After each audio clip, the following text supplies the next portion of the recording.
What's that? Wow, that's my black wolf, Macy Martenson. Hi, everybody. Yeah, hi. You want to say hi? Yeah, you say hello. You say hello. Yeah. Oh, that's a good girl. Hey, everybody. It's the Women of Ouija with our little fur babies. Yes. So I have Panzer here. Panzer, you want to say hi? Panzer's beautiful. Microphone. Panzer, you want to say hi? There we go. Oh, hello. Okay, Macy's going to run the interview today, right? Macy, you run the interview. And Panzer says, you know what? I'm kind of done. Look, he's like, all right, Panzer, here we go. I'm Karen Dahlman. And I'm Marla Martenson, and this is Macy Einstein Martenson. Yay! All right, so we've got a great topic for you today. There goes an orb again. You guys, we did another video when some orbs were crossing, so let us know if you see any orbs in our videos. We want to know. Karen, I don't know. It must be. I don't know what's going on. Is it at your house or where? I don't know. I'm not seeing them. Okay, so they must be back here. Woo! Okay, love it. I love it. I love the energy. All right. Woo! Okay, so our topic. What's our topic? Well, I think we should talk about this big topic comes up, the questions on our YouTube channel. Yes. We've seen it on Facebook groups. I've get it written to me personally. You have too, about ways just to protect yourself to even start this work. So how do you start using the board, and what types of things do you do for protection? Protection. Okay, so I personally work constantly with the Archangel Michael. He is my go-to guy. I call him in not only when I'm doing my spiritual work, but when I get in my car, I'm getting on the freeway or going to drive, or when I'm just out and about, I call in, calling in the Archangel Michael. I thank you for standing in this space, protecting me as I use this communication tool, and stand by. Do not, let any lower energies come in, and then I give thanks, and then after I'm done, I say thank you, Archangel Michael, for closing this space and escorting out any lower energies that might have come, closing this portal, and very quick. Now, Karen and I have been doing this so long, and then our friend Linda Salvin, hey Linda, Linda and I do a lot of boarding together, and we talk to one particular person who's passed on, and he gives us amazing messages.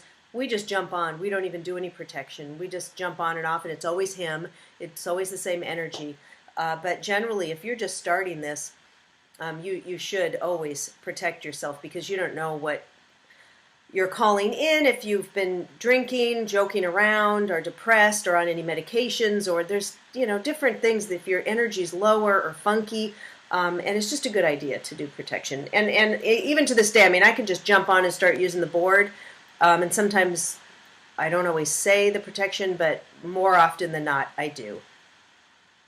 Well, I'm going to make a comment to that. I think it's an important thing. The reason why you're not as much is because, like you said, your life has kind of become a waking, walking level of interacting with the spirit guides. A walking Ouija board. Yeah, walking Ouija boards, but you're walking in tune with your guides and guardians. Yes. Already. Your Michael, Archangel. So this is really important, guys. If you're new at this tool, yes, start with some type of practice when you come to the board that allows you to connect with the energies, but allows you to also understand and be safe from them and with them. Mm-hmm. So it's not saying they have power over you. It's saying you need to empower yourself first, and then use this tool. So, how do you empower yourself? These are great questions to ask. How do you empower yourself? Well, you empower yourself by having some kind of practice away from the board, some kind of practice, spiritual practice, that allows you to lift your energies, release the stuff of the day, the hardships, the toil, the turmoil, and get yourself in your center. When I say center, get yourself in your heart space and get yourself grounded into the earth. And when you ground there and you begin to feel more centered in yourself, then you can come to the board. Breathing does it. Meditation does it. Incantation, rituals, prayers. Yes. Black tourmaline. Do it. Tourmaline. I've got my giant piece of quartz. Ooh. Isn't this wonderful? Smoky from, quartz? Is that smoky or just regular? It's smoky quartz. Smoky. It's from John of God. It's from Brazil, and it actually has 8 faces to it. 7 becomes a channeling stone. It's a great channeling stone. So I usually don't show this very often. Yeah. This might be the only time you'll see it. How'd you get that on the airplane? You just carried it? Oh my God! We were allowed 2 suitcases, believe it or not, from Brazil. Okay. And they weigh 80 pounds apiece, so I had one whole thing stacked with nothing but crystals. I brought I don't know, 15 crystals back. I would have been worried they would have gotten stolen out of their suitcase. See how I was worried, but the thing was, I thought, I'm going to trust the universe. I'm supposed to have this. I felt so drawn to this. So yes, I will bring this out. You find ways to ground yourself with the energy with this tool. Now, once you do that and you're feeling more empowered to use this tool, you may have some trepidation. That's okay. But if you have utter, outright fear, don't use it. Mm-hmm. Make sure you're feeling just strong and compassionate and loving and centered, and then start the tool. Now, make your intentions, and that also becomes part of your protection. And then if you need to call upon, which Marla talked about, Archangel Michael, it could be some other Raphael, Gabrielle, it could be your deceased grandma who loves you so much. It could be your angel that you haven't even met yet, and your guardian angel, or whoever you want to call upon that you know makes you feel strong and also safe. Call upon them. Ask them to come help you.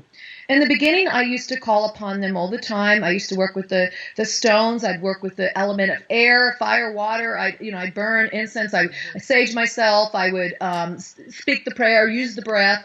And I've moved really a lot further beyond that at this point, although those things are wonderful to have. And when I host groups or teach this tool, I always bring those elements into it because I think it's important as a beginner, or even been using it for a few years, to use use what we have around us to help us augment our wonderful energy.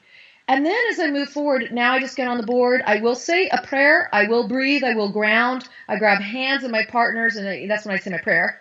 And I make my intention, and that's when I call them in. And now at this point, the same beings come in every time. But it was a gradual thing. You guys, I've been doing this since 1973. And so over the years, it's kind of progressed for me in different ways. I've used this tool, and where I am now is not where I was when I started. Of course, I was 8. I didn't know what I was doing. But around about 1989-ish, late 80s, early 90s, I started going, okay, this is a serious tool, and let's use it that way. And that's when I started using the prayers. And so I found that my evolution on this with this tool, because I set up the stage to use this tool. I set it up where I was going to be safe and protected and centered and grounded and all these things I talked about, getting in your center. I set that stage that it was like I was doing this, and all of a sudden it went boom. I went all the way up to here with the higher self, the guardians, the guides, the ethereal beings, the light beings, the extraterrestrials. It just went way up there because I had reached a momentum where all of a sudden it was like, I had it where it was like, I'm centered, I'm grounded, I can use this tool. And it helped me. All that development I did over the years to feel protected, to feel safe, really augmented it. So now this tool works exclusively wonderful. So yes, you guys too can use this tool in these ways, but yes, protect yourself if you feel that you're called to having a protection around you. And sage the board, every once in a while, sage it and cleanse the board. Karen, while you're talking, and when you went like this up with your hand, orb, there are orbs and angels all around in this video. You guys let us know if you saw them and where you saw them, because they were they love this topic, what we're talking about is from our heart. There goes one right there. Oh my God, just past your face. See, I can't see it. Okay, this is so exciting, you guys. So Karen and I, we've been doing this. I've got some angel selenite here. Look at that I'm holding. I love this little piece. We've been doing these videos for, what is it, a couple years now, Karen? I think it's 2.5, maybe 2.5 years at least. And somewhere in there. We have not had orbs going around in the video. Well, I haven't seen them like this. No, I haven't. So I haven't seen any. So this is very exciting. It's like even for us, it's like stepping things up to now. The angels are like, as Panzer and Macy wanted to be in the video today, the angels and orbs want to be in the video today, and the spirits, they wanted to come in and give. Everybody wants to join us. Why not? It's a party. It's a cosmic party. This tool is a fun tool. It's an exciting tool. It's a far-reaching tool. It's an empowering tool. There's so many things you can do with this tool, and we really bring these videos to you just to really help you look at ways you can use this tool beyond what you thought. And just one way we're talking about today is just protection. Start your sessions that way. All right, I'm not even gonna, I don't even want to stop this video because I'm having fun with the angels. We're watching these things fly around. All right, I'm gonna seal it. Bye, you guys. We love you. Bye. If you like this video, like it and share it with your friends who want to learn about Ouija. We love you. Thanks for watching. Bye. Thank you.